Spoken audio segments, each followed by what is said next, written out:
She's now trying to destroy my scrunchie. What are you doing? Grab a kiss.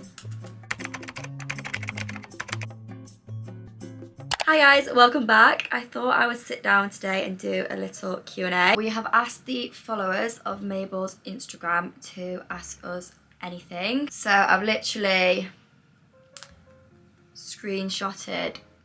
We've got so many questions to go through. Probably not going to be able to get through all of them, but I'm just going to kind of like pick like main topics and important topics that I get asked quite a lot. Okay, so let's go straight into the questions. The first one is, I'm not sure if my puppy is a mini or not. At what age did Mabel weigh 5 kilograms? So when we picked Mabel up, she was exactly 1 kilogram, and that was like 8 weeks old, which was literally tiny. Like I remember going to pick her up and I was actually so shocked at how small she was. And then when we went for her 12-week vaccine, she weighed 2.2 kilograms. I can't really remember what she was. We did weigh her again at 16 weeks when she went to the vets, but I can't remember what she was. I think she was like 3.2 at 16 weeks.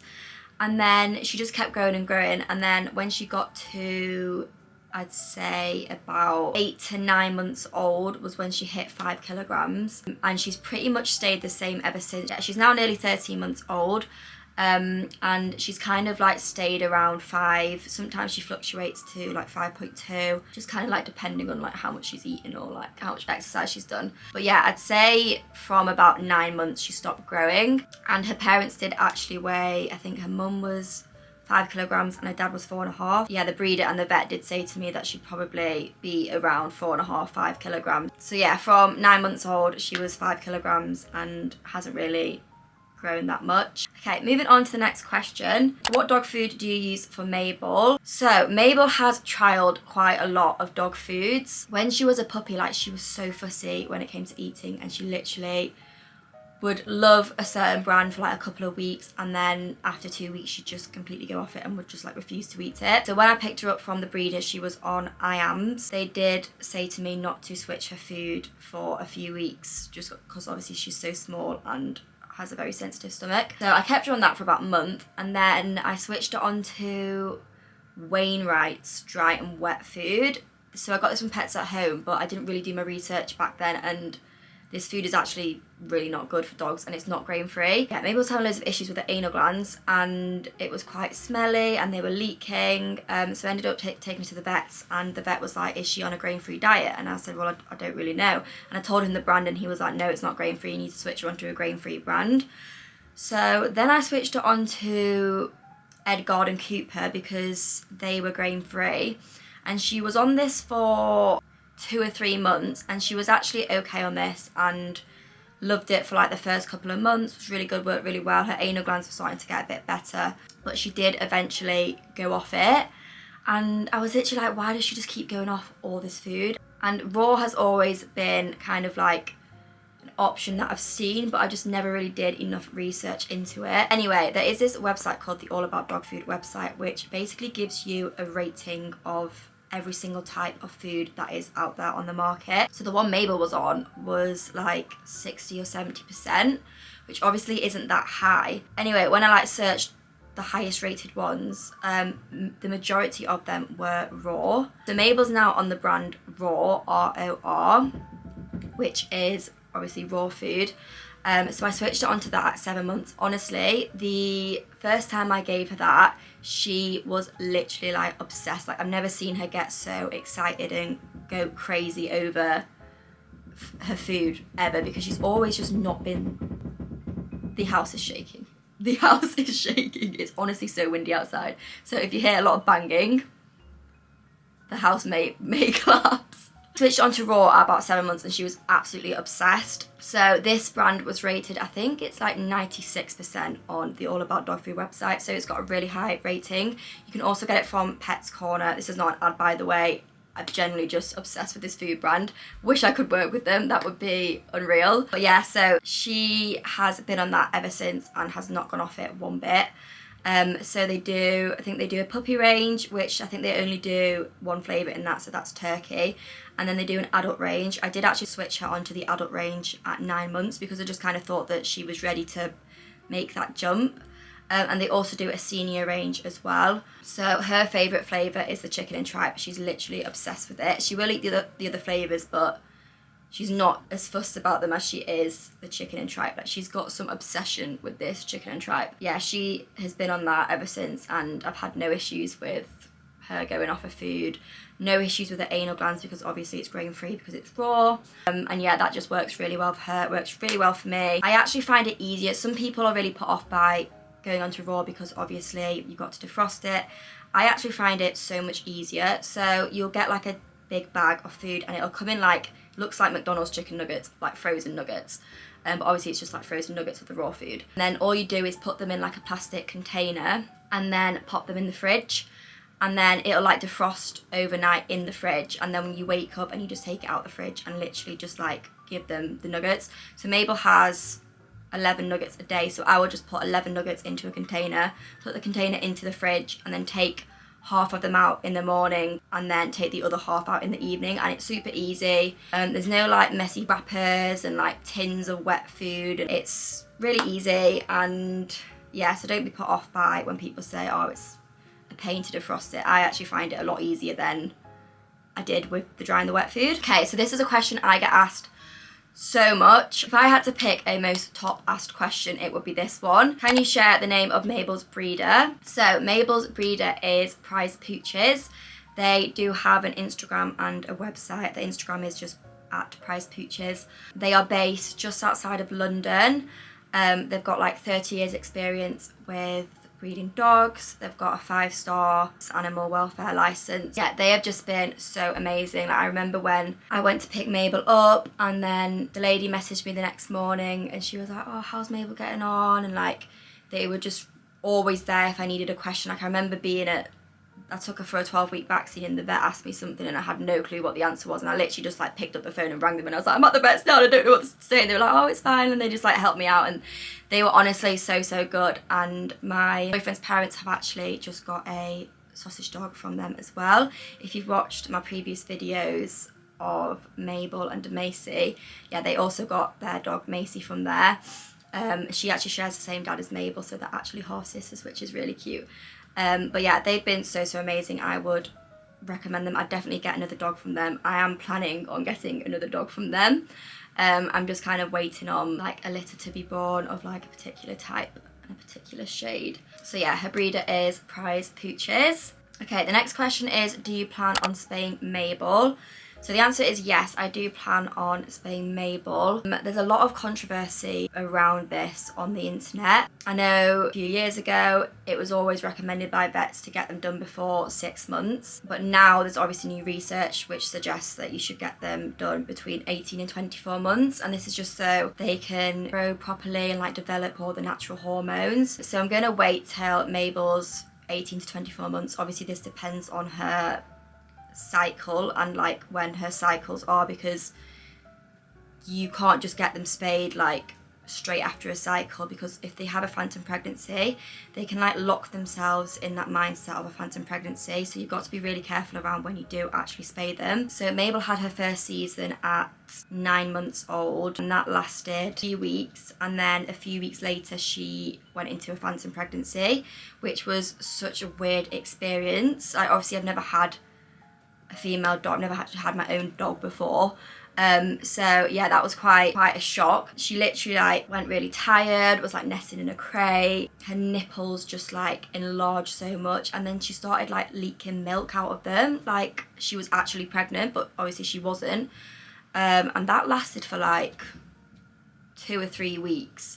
And she really wasn't well, like she really wasn't herself. They say if they have a phantom pregnancy then they're most likely going to go into another phantom pregnancy in the next season. So I'm just really hoping that she doesn't, but if she does then I might have to consider spaying her a bit sooner, because apparently it's just like really not fair on them, because it is just really not a nice time for them at all. So she's actually due another season in a month's time. But yeah, that is scary. I would just suggest to do your own research on that, because obviously there's loads of different information out there, and like I'm not a vet, I'm not professional, so I like don't take my advice. That's just when I've decided to do it off my own research. but like loads of vets will say different things, which is why it's a bit of like a confusing topic, because yeah, there's a lot of things out there, and I got really confused myself. Yeah, I just suggest to just do your own research, because it's your dog at the end of the day, and you've got to do what's right for you and your dog. When Mabel was a puppy, like 2 months or so, did Cocoa Pup fit her then? So no, Mabel didn't actually fit into the Cocoa Pup harnesses until about 14 or 15, no, yeah, 14, 15, 16 weeks, around that time. So obviously when we picked her up at 8 weeks, she literally would not fit into the harnesses, and they were the smallest size, extra small. But they have now actually released cat harnesses, and I've literally just been talking to Helen about this. Helen is Macy's mum, who I was mentioning before, my boyfriend's mum. And she's just taken Macy to the vets for her 12-week vaccine, and she was like, oh, the harness is just so big, like it doesn't fit her. And I said, oh, you should look into getting a cat harness, which I actually only discovered after Mabel obviously had grown up and she fit into the normal Cocoa Pup harnesses. But obviously the cat harnesses are a lot smaller than the dog harnesses. So yeah, if you're looking for a harness to fit your puppy really young and you want to take them out when they're really little, then definitely look into the cat harnesses. I can leave a link in the description for the Cocoa Pup ones, and Mabel does actually have a discount code, Mabel.the.miniature, which gets you 30% off, which is really good. Yeah, so I definitely recommend them. I will definitely be using a cat harness when I next get a puppy. But yeah, I just didn't really know about it when Mabel was that young. Okay, someone's put full make and model of the dog. So I'm assuming they mean breed and type. So Mabel is a long-haired miniature Dachshund in the shade chocolate and tan. Yeah, that's pretty much it. Make and model. She's not a car, honestly. Some of these questions are quite strange. Someone's put, is having a dog pricey? Now I have done a whole separate video on this, but I would just say it really depends how you do it. Like, there's obviously more expensive ways of raising a dog and obviously a lot cheaper ways of raising a dog. You just got to find out what works best for you. But I have done a video breaking down the costs of how much it costs for me to raise Mabel. So I'll link that in the description. But yeah, there's a whole video going into full detail on that. I won't go into it now because we'll be here all day. Okay, so the next question I've been asked is, do you have any tips to help crate train my puppy? This is also one of my top most asked questions. So for crate training, I would suggest just putting them in the crate at any opportunity. If they fall asleep on you or if they fall asleep on the sofa, then just like pop them in the crate, because you want to kind of get them to associate their crate as their little safe space, and just get them kind of used to it. Obviously they're really small and they have no idea about anything or the surroundings, so yeah, getting them used to the crate early is really good. I started crate training Mabel at about 9 weeks old, because the first week she was so little and just like had no idea where she was. Obviously she was missing her mum and her family, so she actually did sleep in my bed for the first week, just to kind of get her used to also me and like kind of like get that bond and connection with her at the start. But yeah, I definitely suggest popping them in the crate all the time. Also, I try and encourage them going into the crate with treats. That's also a really good way.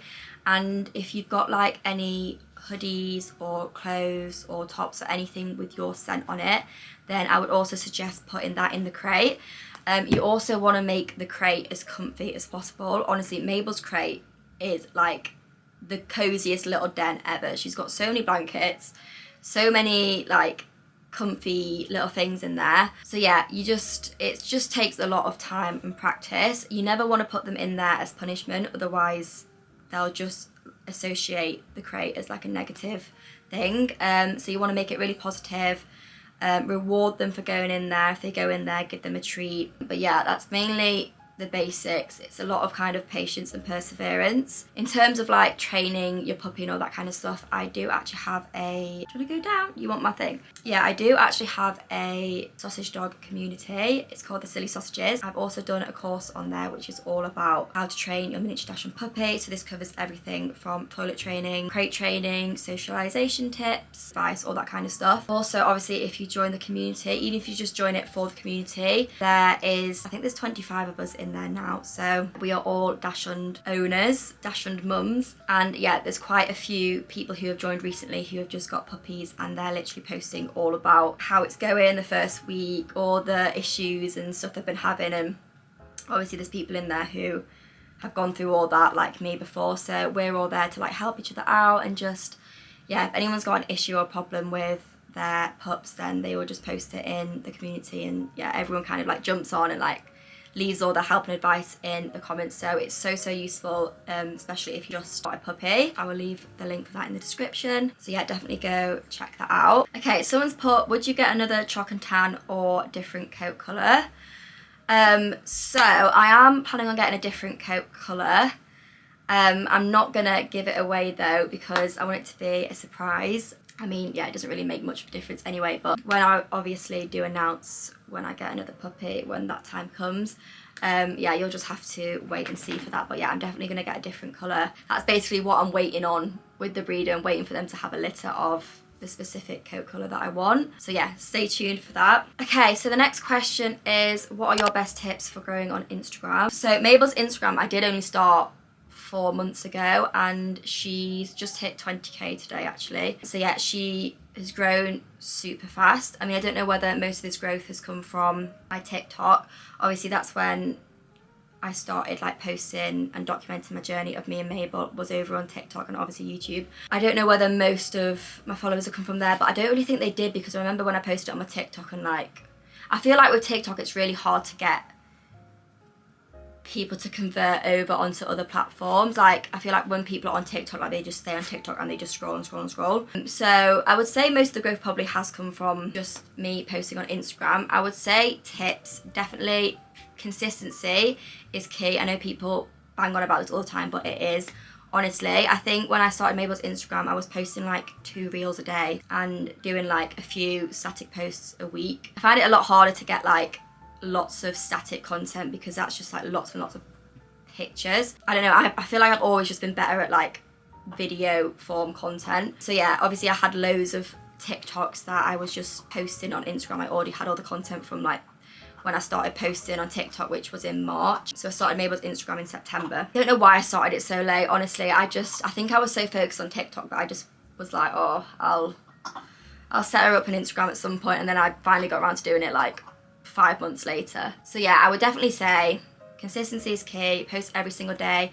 You also want to be posting like 6 to 10 stories a day, and just be really engaged with your audience.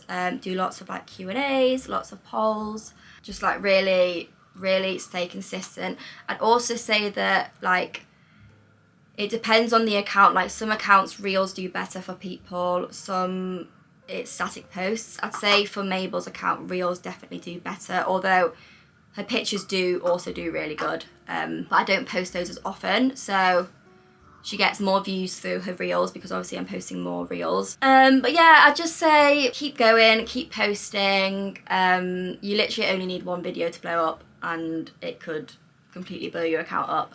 But yeah, I definitely say I found TikTok, it's easier to blow up more than it is on Instagram, personally, for Mabel. Obviously it's different for other people. But yeah, her Instagram has grown so quickly since I literally only started it 4 months ago. Okay, someone's put, where do you get Mabel's adorable cardigans from? So most of her cardigans are actually from Amazon. There is obviously other places that I do get them from, Pets at Home, Shein. I'm trying to think, just like other like little brands on Instagram who like I've reached out to her. But yeah, I'd say the main place is Amazon. There's obviously loads and loads of different little cardigans and jumpers that you can get for your dog. Mabel does actually have an Amazon storefront which has got everything from when she was a puppy up until now. So this is like, I've got like I basically just organised them all into categories. So sorry, she's looking at herself in the mirror and whining at me, but I think she's looking at me. But yeah, I basically just organised her storefront into categories. So I've got like puppy essentials, Mabel's wardrobe, which is obviously all of her like jumpers and stuff. I've got like summer stuff, walking stuff, all, honestly there's so many categories on there, I can't remember what they all are. But yeah, it's so handy if, especially if you are getting a new puppy and you kind of need all the puppy essentials but you don't really know what to get. I've got a whole category for that on her storefront. So yeah, I'll leave that in the description. On that, what's up? Do you want me to take you now? Are you that desperate? Come on then. Happy one sec.